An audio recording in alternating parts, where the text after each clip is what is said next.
tell y'all? You tuning into the best morning show on the globe.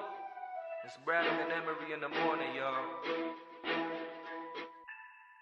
LeBron or Jordan, either one when I'm performing. Crossover, buzzer beater and I'm scoring. Bradham and Emery in the morning. Every play they on it. Every day I'm balling. Who's the coach? Who's the GOAT? Like Brady and Belichick, best show on the globe. And they embellish it. Y'all pin Zippy, I'm Ken Griffey or maybe Mahomes. I stay in the zone, whether man to man or play in the zone. They can't stop me. Mayweather boxing, Curry with the shot, man. We just the best to be. Can we have our SB, please? This was meant to be. Every morning with Bradham and Emery.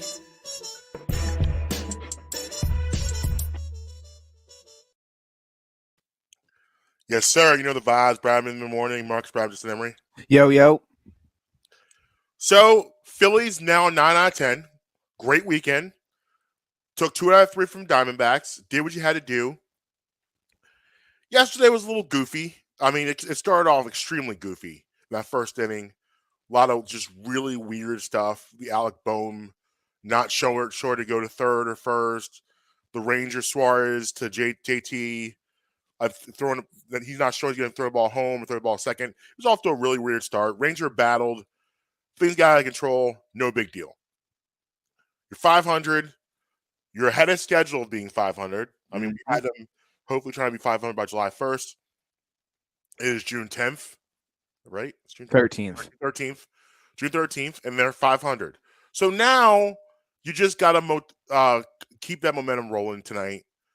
The series worries me a little bit because it is the Marlins. I know it's not Florida. The Marlins have sneaky good pitching.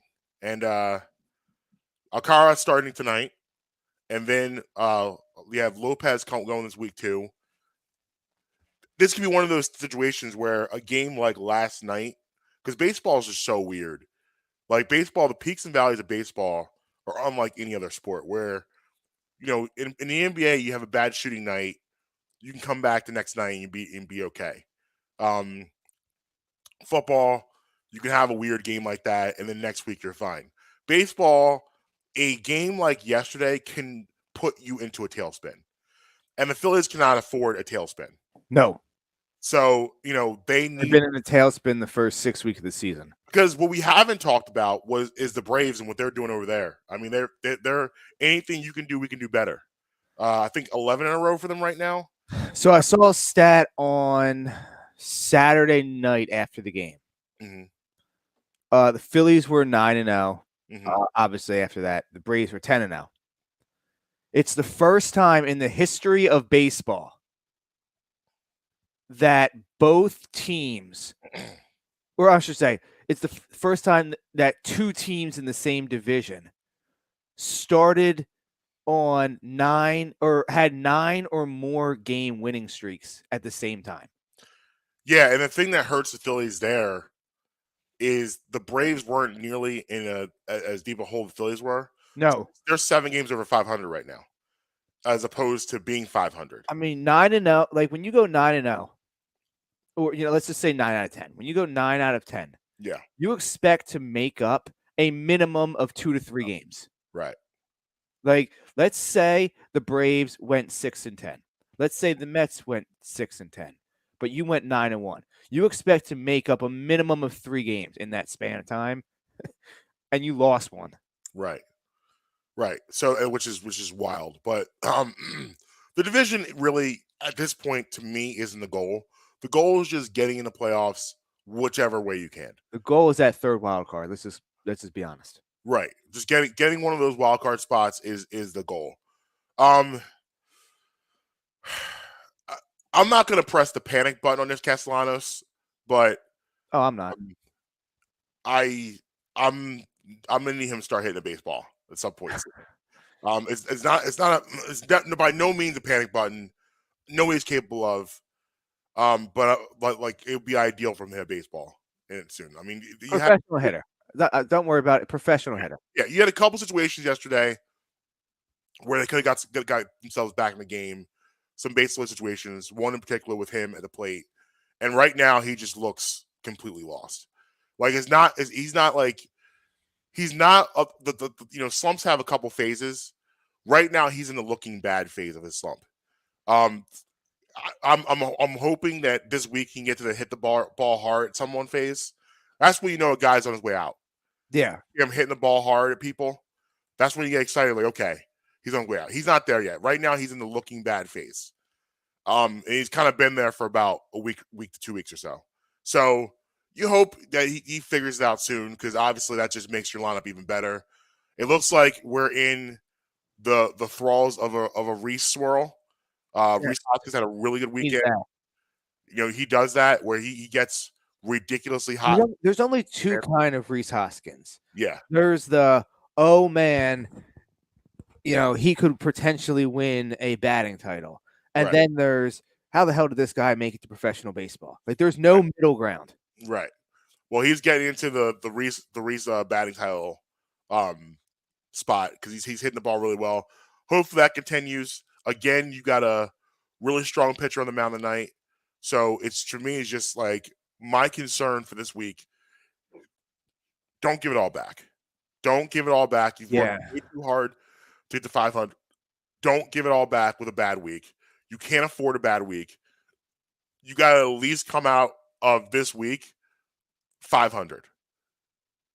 You have to. I got all the faith in Topper to keep the team together. Yeah, I mean, you have to figure they're very similar conversations. And listen, I don't want to be doom and gloom. They've won 9 out of 10 games. They're 9-1 in the last 10. You can't be mad at that. Very, very good stretch of baseball. The most wins they've had in a row since, ironically, 2011 of 9. So the first time they've won, not the first time, I'm sorry. Here's a stat from a nice follow on Twitter. John Foley, I think it's his handle's 2008. It's at 2008 Phils. So 2012, they win 9 total games in June. 2013, 13 total games in June. 14, 12. 2015, 8. 2016, 9. 9 again, 2017. 13, 2018. 2019, 11. 2020, obviously, the baseball season started July because of the pandemic, so they didn't win any games. 2021, 12. That was total wins for the month of June. Right now, they already have 9 wins with 18 more games in June. So, they're off to a torrid start. And, you just like that, but that's the problem. It's like in a game, like in a basketball game, when, you get down by 25 to 30.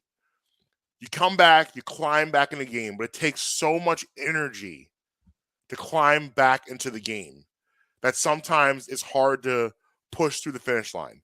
And, it's taking a lot of energy from climb back in. They're back in it, but you're now in a position right now where you can't afford a 3 to 4 game losing streak.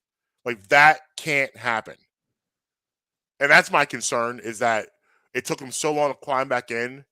Don't give it all up in a couple of days, because that's the problem. When you're 8 games under 500, you really can give it back really, really soon. It can happen just like that. You turn around, all of a sudden you're back to 3 or 4 games below 500. And now you're back on the seesaw of trying to get yourself back into it, trying to get yourself out. Like, still, even though they're a couple weeks from being 500, it's very important at the All-Star break, they're still in this space where they can make that run. I was just looking up that guy you said to follow on Twitter. For some reason, I thought it was this guy I went to high school with. There's someone I went to high school with that has an extremely similar handle. Yeah. As that. Well, his is 2008 Phils with a PHILZ. Yeah, I think the other one is like Phils, like PHILS, like 2000, gotcha.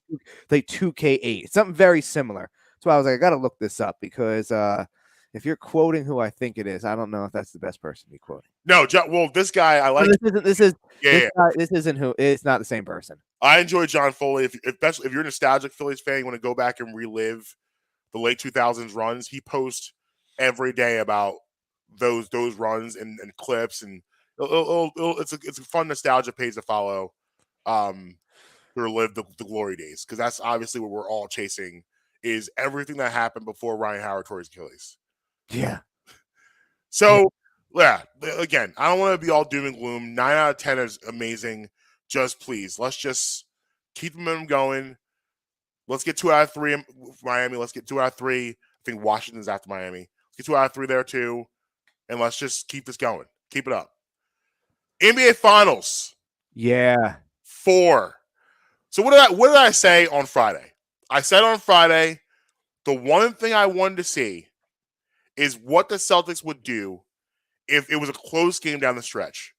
That's the one concern I have with them, is them being a young team, being able to close down the stretch. And man, did they implode.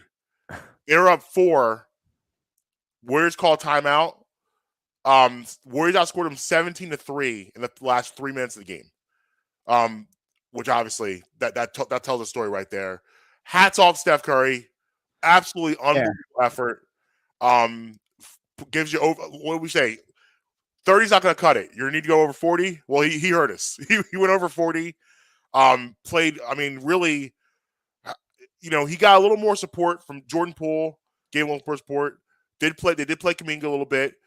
I thought it was a bold move, but the right move for Steve Kerr to take Draymond Green out down the stretch. I'm totally in agreement with him doing that. They definitely need, because listen, if you're not going to be a threat, you can't be out there. And at that point, he wasn't. Did you see Steph Curry put Marcus Smart into the spin cycle? Yes. Whew. Yes. He was. I mean, he was just. That wasn't right. So now, the Celtics is interesting now, because now you had to adjust a little bit too. Because hey, we got what we wanted, Marcus. What did we say? We wanted to come in here and say it's now become a best of 3. So now the adjustment is on the other side of what do you do now with Steph Curry? Because Steph Curry right now is averaging 34 points in this final. Yep, shooting lights out the ball. He's averaging what? At least 5 or 6 threes a game. No, he's in 5, 6 threes a game. That's I think that's spot on. He hasn't. I don't think he's hit below 5 threes in a game this series. So it's 7 on Friday. Yeah, so a lot of that I feel is by design, what the Celtics are trying to do. Not obviously him going off like that, but I do think they're saying, great, you can do that, but you can't be as by himself. But now the problem is that he's in an excellent rhythm right now. Yeah. And, now they're going back to home, which we would say again, you go home, the role players play better. So I'm expecting big nights out of a guy like a Jordan Poole. Clay will be better. I'm sure, like, you still haven't had that great Klay Thompson game, which, I feel like could be coming soon in the next couple games. Is Malika Andrews going to be at this game? I'm sure I'll be doing NBA Today. Well, let me rephrase that. Well, do you think NBA Today will be live at? Yeah. They were in Boston the past couple. Is that still Oracle over there, or are they somewhere else? No, it's they moved. They're the Chase Center, I believe. Chase Center. Yeah. Will Malika Andrews be at the Chase Center? I would imagine. All right, Jordan Poole is going to score 25. He's going to go off. You've seen the memes about him.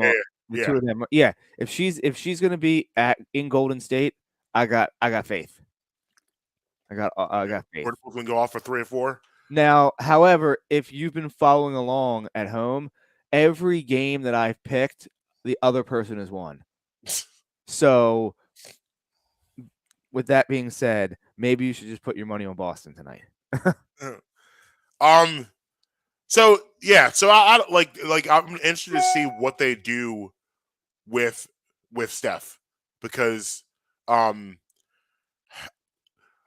feel like now you're going to have to come up with some different strategies of how, because like I just worry now about the other guys and them giving him enough support to really be able to take this to the next level. Yeah, it's a worry of mine. So we'll see. We'll see. I mean, it obviously, again, it's. Well, do you know what the line is for tonight? Let me pull that up real quick. I would imagine somewhere in the 4. 3.5. 3.5. Okay. 3.5. 211.5. Okay. The over under. What were we talking about? We were looking at threes. So what do you think it is for threes for Steph? What do you think they have it at? Over under Over under. 5.5. Good call. At even money. Yeah, I mean that's the quite call. He's been around 5 or 6 the entire series. Yeah, I don't think that's a bad pick you. to go over that, right? Say again? That's not like a bad like That's not a at bad over. 5.5, you gotta go over that for even money, right? Yeah, and like let's give credit where credit's due. He's hit some really tough shots, especially Friday night. He had 2. He had one where he gets fouled and they don't call it, and then he has a ridiculous one. Just literally, he had maybe an inch of daylight and he hits that. Also, he had and for the first time in the series, he had a really good fourth quarter. That's been the problem too. Is that Steph's been and this is you got to give credit to Boston's defense where he's went off at certain spots, but not times where it really has hurt them. Except Friday. Friday it hurt them because it happened in the fourth quarter. I was actually, my lead was going to be before Boston imploded. My lead was going to be, why in the world are you sitting Steph Curry at the beginning of the fourth quarter? Yo, isn't it awful when you have one lead in Yeah. your head built that you want to do, and Yep. then I already written it down in my notes because like Steph was cooking in that third quarter. It's been that's how it's been all series. He's been really good in the third quarter, not so good in the fourth quarter. So he's cooking in the third quarter, and they take him out at the end of the third quarter and sit him for a couple minutes, and Boston regains control. And they had a quick change. They put him back in with about 9 minutes to go. But at that point, you're cold a little bit. You get back into your rhythm. That's when Boston goes up by 4, and I was like, they should not have done that. If I'm them, I have Steph start the fourth quarter, try to keep the lead, get a little bit of lead. Maybe I take him out at like the 8 minute mark, and then bring him back like the 5 minute mark. But he's starting the fourth quarter for me. I'm going to keep that momentum. So that was something I thought hurt them to get that fourth quarter, but he was able to find his rhythm again before the game got out of hand, and obviously a huge part in that victory. So yeah, it'll be interesting to see how he's defended tonight. If you just say, okay, we are not going to allow you to get into a rhythm tonight. Yeah. We're not even gonna allow it. We're gonna take care of this immediately. Because if I'm them, that's my strategy now. Because for this series in particular, he's been so much of the catalyst to everything. And obviously Steph Curry is their catalyst on a good day, but in this series particularly, it's been even more because they're just not getting great production. But they make the adjustment. They start Otto Porter Friday, what I thought was a smart move. And that didn't really work well. I mean, it didn't really bear fruits the way they thought it was going to bear fruits. But I like the fact, obviously, of trying something different.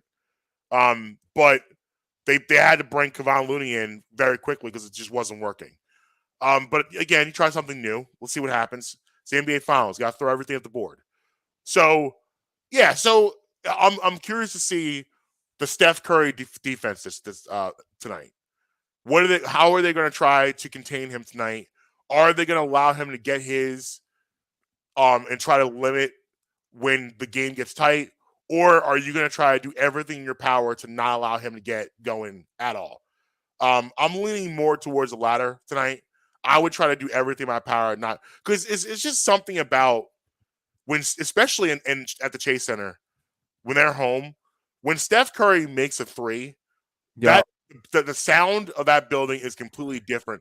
In any you don't hear that other places. When he hits a three, You don't want to be on the other. You don't want to be on the other end of that. Yeah, it's like the crowd is just willing him to make 7 or 8 in a row, and they're looking at like when he hits one, they're like, okay, this could be 5 in a row. So and you also too, when you're playing them at home, you want to avoid the Golden State Avalanche. They're so good at those 15-2, 19-3, 25-6 runs where you are in a game where it's 32-31. you're down by 1. Next time you look up, you're down by 15, all within 2 minutes. Oh, no lead is safe from them, and at no point in time can they not extend the lead to the point you can't come back. Like the way that they play offense, really since maybe the Heat with LeBron and Wade and Bosh, has there been a team that's been like, all right, if we want to outscore you by 20 and a quarter, we can just do that. Like we can just do that if we want to. Right. No, you're absolutely right. And Boston's gonna have to contain that, but at the same time, Boston needs the Tatum game.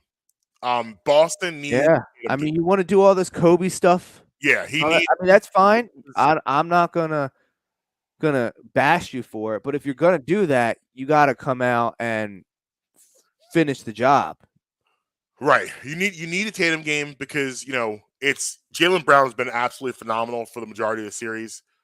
He's been I don't know where they would be without Jaylen Brown, to be honest with you. Tatum's had some spots, some spurts, but you need an entire Tatum game. I need Tatum to give me over 30 tonight. I'm not going to say over 40, but I don't think they need him to be that good. But I need Tatum over 30 tonight. I need Tatum at about 33, 34, 10, 12 boards, 5, 6 assists. So I need Jason Tatum tonight, especially going in there because obviously it's going to be bananas. They've been sitting here watching what Boston has been doing the past couple games, and there are no slouches fans out there. Like they can get loud too, and Boston's fans have gotten a lot of attention the past couple of days about how loud they've been, how raucous it is, and how raucous is playing Boston. So good and well they're going to be amped down to the Bay. San Francisco, because now they're not in Oracle anymore. They're in San Francisco now. So they're going to be amped. Chase Center will be rocking. They'll be ready to go tonight. Obviously, pivotal.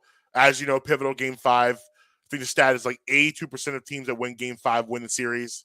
Boston has shown they can win on the road, but so is Golden State now too. But you're asking a lot for Boston to win 2 out of 3 against this squad. If Golden State wins tonight, I think the series goes 7. Yeah. If Boston wins tonight, I think the series goes 6. Because I don't think Boston will lose. I don't think Boston will lose. Well, however, yeah. If Scott Foster refs Game 6 in Boston with Boston up 3-2, all bets are off. I worry if Boston. I can see Boston winning tonight because Boston. I don't think Boston will lose at home up 3-2. Yeah, but I've also picked every game wrong this series. I worry about Boston's ability to close, and we saw that against Miami, where they're up 3-2 at Boston, and they didn't close that out. I worry about their ability to finish them off. Because the Warriors are not going to. If the Warriors lose tonight, obviously it's going to be disappointing. They're not going to be phased by going down 3-2 back to Boston. They're not going to be phased by that. They've been in too many big games. However, this needs to be said also. We keep saying that. And I'm kind of talking out both sides of my mouth here, but it's the truth is that we keep saying they've been here before. They've been here before. A lot of these guys haven't. Clay, Draymond, and Steph has been here before. Iguodala has been here before, but he's not playing right now. But you got a bunch of young guys who haven't. You got Jordan Poole, who's never seen this kind of atmosphere before. Gary Payton III, Jonathan Kuminga, Kevon Looney. You got a bunch of guys here that's part of your core that literally have never played in game. Otto Porter, bunch of guys that have never played in this type of situation before. It's very that's why it's really important for guys like Clay and Draymond to set the tone early with their play. Do what you do well. Clay needs to make shots, what he does well. I do think. Well, I will say this one thing about Clay. Clay, yeah, he's not hitting shots, but man, did he play great defense on Jaylen Brown on the stretch for Friday night. They switched him off. Yeah, when Draymond was out of the game, they put Clay on Jaylen Brown, and he did a really good job on him. Really good job, which was nice to see. You see his footwork is back intact. But you need Clay to make shots, and you need Draymond to set the tone defensively, and set those picks, move the ball, and yeah, you're gonna need to knock down a 3 or 2. Actually, sidebar. Draymond cost me $2,500 on Friday night by not being able to make a 30. Just not. I was like, I feel confident that Draymond will make 1-3 tonight. After all this chatter, I feel confident. So let me take. I did a wild parlay, but not too wild. Now, I did not follow your parlay. Okay. And while on one hand, I'm glad I didn't because it lost. On the other hand, I had a heartbreaking defeat that was cost me by 3 points, and that I think I would much rather have lost on a 3-pointer than 3 points. Like 3 points on the over-under, I think I rather would have lost on a 3-pointer. So I did a 3. So this is the parlay. Is this the one you sent me? No, I did a 8-pick parlay. Oh, wow. So I did Al Horford to make 1-3. You were getting crazy out there, weren't you? I did. I went wild. Al Horford to make 1-3. Derek White to make 3. Jaylen Brown to make 2. Jason Tatum to make 3. Jordan Poole to make 2. Klay Thompson to make 4. Marcus Smart to make 2. Everything hits. Everything except Draymond to make 1 measly 3. Yeah. And that's not like yeah, it was 8, but not wild. Not insane.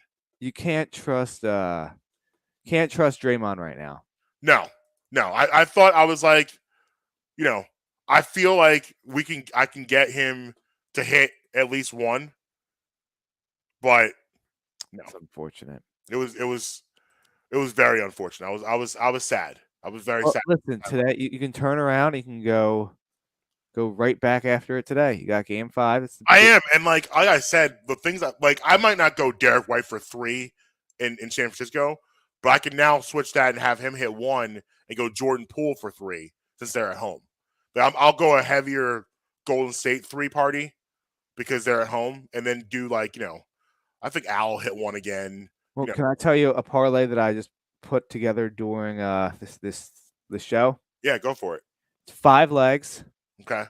It's Klay, Tatum, and Brown to all get 3. Okay. Steph to get 31 points and 6. I like it. It's plus 800 something. Yeah, that's not bad. That's not a bad parlay at all. Nah, I threw 20 on it during this while we were doing the show. Nice, especially the Steph piece. Like I said, I think they might have a little different approach with him tonight. But when Steph gets in a rhythm, it just almost doesn't matter what you do. Yeah, because now he's in a place where he smells blood in the water, and he is listen. They win this series, he gets his first Finals MVP. Could be. I mean, they win this series, he gets his first Finals MVP. No question about it. Because he's been. Oh, this series, yeah, no, there's no doubt about it. Best player on the floor for both teams. Yeah, no, there's no doubt about it. He will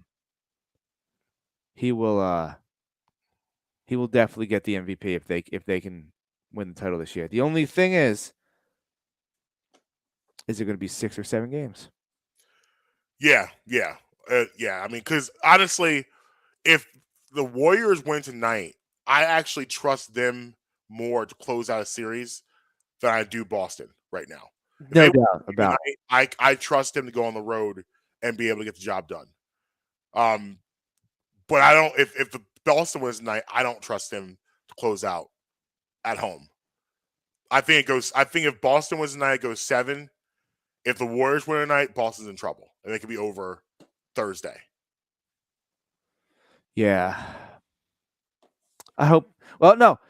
I told you the caveat is always if Scott Foster's going to ref Game 6. Right. He will do what if Scott Foster's on the call or on the court for Game 6, Bank is going 7 games. Right. Take whoever is down on the money line if Scott Foster is reffing that game. So real quick, I want to shift gears. Something I came across that I forgot to get to last week. I also have to tell you a story about something I did last week that was so incredibly dumb. Okay. So Eagles Nation. Yes. They had a question about Jalen Reagor. Podcast, that thing, yes. What are your expectations from Jalen Reagor this season? Jennifer Slay, the wife of Darius Slay, quoted the tweet, said, "Nobody is 100% perfect. Also understand players do have a life Yeah. outside of football, and from my understanding, he's been put through a lot. Always hope for the best for every player. I think instead of downing him, you uplift him. Just my opinion. Prayers to him through it all. Did we miss something last year with Jalen Reagor? Are there things not being like? Did I miss something? Well, no. So I think within the last 2 weeks, his best friend was. I don't want to say killed. Passed away. I don't know how his best friend passed away. I don't want to say killed, but that's within like the last 2 weeks. Like if you've looked at his Twitter account, pretty much since Memorial Day, it's been a tribute to his friend. Like there's pictures of him carrying the casket at the funeral. Wow. Like obviously this was someone very close to him. Yeah. So I would say that was within the last 2 weeks to 3 weeks. Which is terrible, and So the timing of the tweet, I feel like, is worse than anything else. Well, here's what you're saying last 2 weeks. Now obviously, prayers to Jalen Reagor and his family. Prayers they get through it.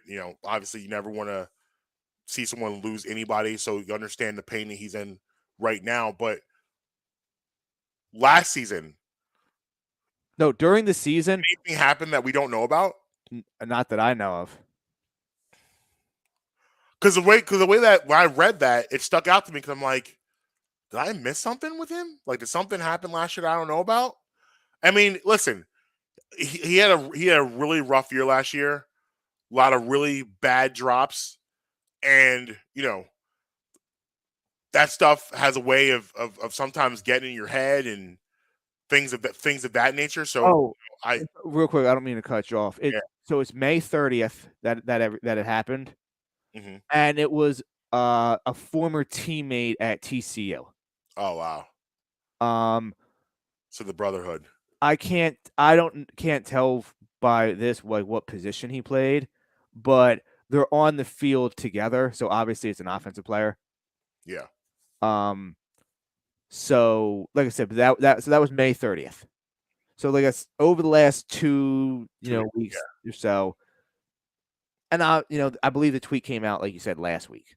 So the timing of it is not great, but your previous sentiment about what happened on the field last year still remains intact. Yeah, I mean, listen, he's still here on this roster, so he will be here this year. He will be here this year. Yeah, you're still here because of money. You have an opportunity to, have your Nelson Aguilar year. This is my speech to him if I'm the GM or someone. If I'm someone besides a player, someone that has his ear, this is what I'm saying. Okay, listen. You were brought in to be the number one. Didn't work out. Whether it's your fault, other circumstances, it just didn't work out any way you look at it. They brought in Devontae Smith to be the guy on the other side of you. Looks like he's going to be that dude. They brought in another guy to be the X receiver, the number one, the big physical threat. But this is the team that likes to run 3 receivers. You're still 6'1", 6'2". You're still 210, 215, and apparently you can still run. They need a third receiver on the field. Go out there, ball out, and be that third receiver. Because he still has the ability to be a starting wide receiver on this team. They run 3 and 4 receiver sets. Are you going to be number one? No. That is now A.J. Brown's position. Are you going to be the slot receiver? No. That now belongs to Devontae Smith. But what you can, and Arcega-Whiteside is somehow now apparently going to try to be a tight end. Yes. Your competition is Quez Watkins. So if I'm Jalen Reagor's team, his manager, his handlers, whoever it is, your competition is Quez Watkins. He was, I think, a 4th round pick, maybe even a 5th round pick. Yeah, right. You were a 1st round pick. Right. Now, whether or not we agree with whether he should have been a 1st round pick or not, that question or that conversation is now a moot point because he was a first-round pick. So you need to go out there. You need to take your position back. And the thing is that we should all be rooting for him. Now, Yeah. I'm taking a stance of I'll believe it when I say it. Right. I'm not rooting against him, but we should root for him because if Jalen Reagor comes out and has a good year, what does that mean? That means the Eagles are going to be winning because that means if Reagor's eating, that means Brown is either having a phenomenal year or is taking that much coverage away. That means that Devontae Smith is on fire or taking that much coverage away. What it also means is that the quarterback is balling. Yeah. Now, to your point, he's in a much better position this year than he was last year and the year before because he's coming in with, on that front, zero pressure because you've got guys that's kind of taking your job. Like you said, you were drafted to be a number one wide receiver. That didn't work out. So now Devontae Smith is here. AJ Brown is here. So you don't have that same pressure that you did going into last season and the season before. Now, here's where it's going to be tough for him. Is I can't imagine a scenario right now where Jalen Hurts trusts him on the field. And why would you? So the hard thing is going to be earning the quarterback's trust to go to you in big spots and in any spots at all when you're on the field. Because now he doesn't have to. Like, if he wants to throw, he has so many other people he can get the ball to skill-wise that he doesn't have to throw the ball to you. So, and again, Jalen Reagor had a really good training camp last year. People were very high on him. Remember that catch he made in training camp where it went viral, it was all over the place. People were like, oh my gosh, you see that catch Jalen Reagor made? And then the regular season, where was that? None of those things happened. He dropped a touchdown against the Jets. He was dropping stuff all over the place. So that's going to be the biggest issue for him is earning the quarterback's trust. And it's going to have to come in games because it doesn't matter how good your training camp is this year. If you don't translate that into actual gameplay, it doesn't matter. And someone needs to pull him aside. And this needs to be a player. You need a Jason Kelsey, a Lane Johnson, a Fletcher Cox, a Brandon Graham. Don't fight with the fans on Twitter. Yeah. Don't fight with the fans on Twitter. Right. I don't know how else to express that. This is a really smart fan base. And when they get on you, they're getting on you for a reason. And you just you got to hold that. You just got to hold that. Like, I know it sucks to go and look after a game and see you getting blown up, and I'm sure play better. But yeah, you gotta play better, and you gotta hold yourself to those standards. And it's because he has gotten to the point of where he has no slack, he has no leeway. Right. If this was Devontae Smith out there dropping passes, he has slack, he has leeway. Dallas Goedert, AJ Brown, Reagor has no leeway. He has no slack. He has foregone having that with his play the previous 2 seasons. Right. So yeah, I saw that. I was just like, what? I was just a little confused, but yeah, like I said, it'd be stupid. It's like we said about Jalen Hurts. It'd be dumb for us not to root for him. Just like it's dumb for us not to root for the success of Jalen Reagor. I hope he figures it out because that's better for the squad. Mm-hmm. So, because when I say it, though, as much as I do like Quez Watkins, if Reagor balls out, he's a better option. Yeah, because he can do more things. So, Quez Watkins is just like we. It's better for the team if Hurts works out. Right. It's better for we need the Jalens, Marcus.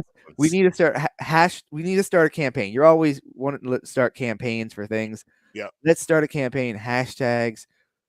We in Jalens. Yeah. We trust. Yeah, we need the Jalens. Jalens need to produce this year.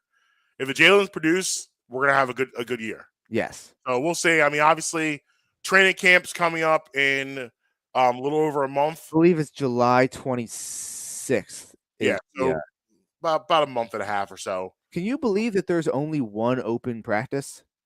man, are we the far cries away from the days of Lehigh. Yeah, when it was all open. Come on up. You want to sit out there in the heat? Be my guest. Now it's 1 Sunday night. Yeah, it is a far cry from Lehigh. A very, very interesting. But stuff. I don't need to be. I'm not one of the John guys. I don't need to be there. So you're going Warriors tonight? I have to. They're at home. Yeah, I mean it's very hard for me to pick against them at home. I just have a sneaky suspicion. Listen, Boston still has not lost 2 in a row. So until they do that, listen, I got a nice bet in on like that parlay. I may turn around and hedge it and just throw some little something on the Celtics money line to even it out. Not a parlay, just straight up Celtics money line. Yeah. I like it. Well, we'll see what happens. Then we're back to you Wednesday. The return of Devin Caney. Nice. Before we get out of here, Marcus, I did something so dumb the other day. Okay. So this was Thursday, I think it was. Forget Thursday, Friday, somewhere in there. So I'm out on a dash. Okay. And you know how like boom, you drop the food off, you take the picture on the app and all that. Yes, the food has been delivered and all that. So I'm doing that and I'm walking back like off their front porch down the walkway towards my car away from the house. So I'm putting the order in and all that. I go to get in the car. I get in the car. I shut the door behind me. Marcus, I got in the wrong car. In the driveway? On the street. On the street, just got in the wrong car? So, like, what it was is I pulled up, parked the car on the street, got the food out, and went up to the house. Yeah. Came back. I'm looking at my phone, and out of my, the corners of my, my peripheral vision, I just see a black SUV, which is what I drive. So I go, okay, black SUV. Yeah. Got in my car. Didn't put 2 and 2 together that when I parked on the street, I parked behind a black SUV. 2 things. Number 1, man, is their seat cover one of the most uncomfortable things I ever sat on. Secondly, why is your car unlocked? That's what I was going to say. This is really a perfect storm because I think we've all been there before where we've been maybe at the mall or something and you're walking, not paying attention. You look, a car looks similar to yours and you grab a handle and you're like, whoa. But the car's usually locked.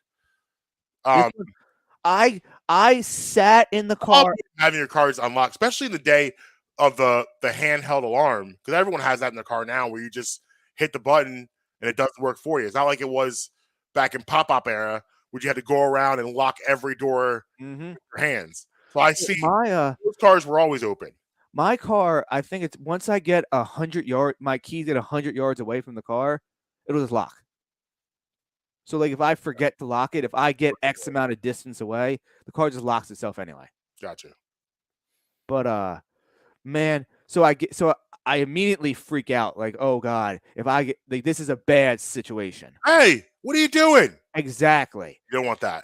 No. So I decrease the dash rating. So definitely will decrease the dash rating. So I fly out of my car, get into my car. So, first off, my car was running, so I don't know why I didn't think like, "Hey, get in the car that's running." It was quiet. I'm sure, like it's quiet. Like can't hear those cars. So I had to give So I want to say on Wednesday. When was the last time you had to give yourself like a deep pep talk? I was like, "Yo, you gotta." I sat in the car and I pulled away, like 2 blocks away. I pulled over and I parked again, and I was just like, "Yo, you gotta do better than this.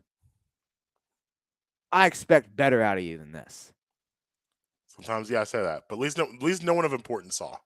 No, construction work. There was a couple construction workers at the end of the street that I'm sure, like they were on their lunch break, so I'm sure they got a good kick out of it. Yeah, but I got the hell out of there, dude. You got it. You got to get out of there quick. And then we don't really have very much today as far as anniversaries or anything that goes like in that. Other than in 2002, the Red Wings, they just kept rolling. Coach Scotty Bowman wins his ninth Stanley Cup title. Yeah, the Red Wings were a problem in the mid '90s to early 2000s. Yes, and then Off Steve Yzerman, yes, Cicerelli, Paul Coffey, Chris Osgood. Chris Osgood. They were different. I'm trying to remember who the goalie was. Osgood. Osgood. Oh, wait. Then who? Oh yeah, no. I'm all right. Yeah, I'm getting my goalie. I'm getting my 90s goalies confused. And then the embarrassment riches. I think they get Dominic Hasek. That's what I was thinking. They got him later on after Osgood. Yeah. They're like, oh yeah, Chris Osgood going. It's cool. Let's get the Dominator in here. See what he can do. So since we're on the topic of 90s goalies, who would you rather have had? Dominic Hasek or Patrick Waugh? I'll do you one better. Martin Brodeur. I'll take Brodeur over both of them. Marty Brodeur was different. He was. He was a different type of dude.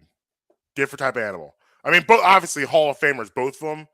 But who was the one for the Rangers? Martin Brodeur in the playoffs, Mike Richter. That was it. I mean, he's not on the same tier as the other two. No, but he was good. He was good. Martin Brodeur in the playoffs. Oh my god, because you're not scoring. You're not. I still might go Patrick Waugh though. If you're giving me any goalie, Patrick Waugh. I mean, I'm not arguing with you. Who's the goalie right now for the Flames? Whoever the goalie is for the Flyers, like it's his idol. Carter Hart.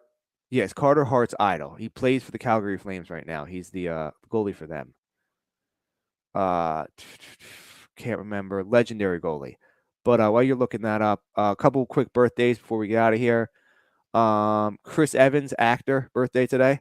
Okay. The Olsen twins, birthday today. The Olsens. Mm-hmm. Tim Allen, better known as Tim the Toolman Taylor. Wow. I was just, it's crazy you mentioned that. I was just watching this thing on YouTube. It's like failed TV pilots. Mm-hmm. And like this thing I didn't know that, I didn't think about they did. They'll sometimes take a TV show that's already on the air and do a sneak pilot with that TV show. So they were talking about, they tried doing a Home Improvement with Dave Chappelle and Jim Brewer. They actually, Chappelle for a little bit had a show on ABC called Buddies, and it was like a spinoff of Home Improvement. He was on an episode, and Tim is giving him like relationship advice with Jim Brewer, and they turned that into a pilot. That's all. Yeah. Yeah, Tim the Toolman Taylor. Are you talking about Jacob Markstrom? Who? Jacob Markstrom? What about it? Is that the goaltender you're talking about? No. Tyler Parsons? Carey, I think his name is. I'm out. Carey something. I'm out. Let me look it up real quick. Carey Price. Okay. Oh, I'm sorry. I said he was on Calgary. He's on Montreal. Okay. I knew it was one of the Canadian teams. Okay. But he's he's extremely decorated. I'm not going to sit here and try to pretend like I know a lot about his career. I just know he's extremely, extremely decorated. Flames, I've always loved their jerseys. Great jerseys, Calgary Flames. Underrated. Red. NHL. Well, hold up. They're not jerseys. Let's call them what they are. NHL sweaters. Sweaters, yeah. They got good. They got good look. I think is the most underrated for me is the Edmonton Oilers. The white Edmonton Oilers is clean. That's nice. I like the 90s purple Avalanche ones, like the Patrick Waugh jerseys. Yeah, those I like those ones. I like the Rangers. I think the Rangers are clean, that blue Rangers. I like the Gretzky Coyotes. Classic Los Angeles Kings Gretzky. It's classic. Yeah. As much as it's not a sweater you want to talk about because of the Flyers, give me an Evgeny Malkin black Penguins one. Yeah. Please. Nice jersey. And then Steve-O, birthday today. This is weird. I just watched he has a podcast. Who doesn't by this point? He has Jodie Sweden. He had Jodie Sweden on there. Stephanie from Full House. and she was talking about her sobriety, which I thought was really interesting stuff. But watched a lot of Steve-O podcasts recently. No, I mean he's a pretty interesting dude. He is. Rivers Cuomo, I believe this guy's name is the musician. Okay. And R.I.P. Happy birthday, but R.I.P. to Lil Snoop. Who? Lil Snoop. I don't know. He's one of Meek Mill's guys. I mean, I don't want to be disrespectful, but I have no idea who that is. Even I know who Meek has multiple songs about him. I mean, okay. I mean, I'll be honest. I'm not a huge Meek Mill guy. I'm not the biggest Meek fan either, but even I knew that. All right. Well, it's fair. Well, anyway, it's his birthday today. Okay. He would have been, I closed it. Quick math, 95 to today. 27. He would have been 27. So. Peace and blessings. If you all right, is that it? If you want to hear anything about him, just go to Meek's catalog. All right. Well, yeah. Peace. No, man, that I'm going Warriors. I'm going Warriors tonight. I'm gonna go Celtics. I think they rebound because I haven't seen or heard anything differently. They still haven't lost 2 in a row yet. Until they do, I'm riding that, and we'll see. And we'll see what happens tonight. At Marques tweeting everywhere. At Justin Emery Show on social media. Brad Memory Pod everywhere. BradMemoryShow.com for the merch. Please go see our friends at Vantage Jewelers and like and subscribe us on YouTube. Until next time, you can be with us. You'll be against us, but never going to stop us. Late.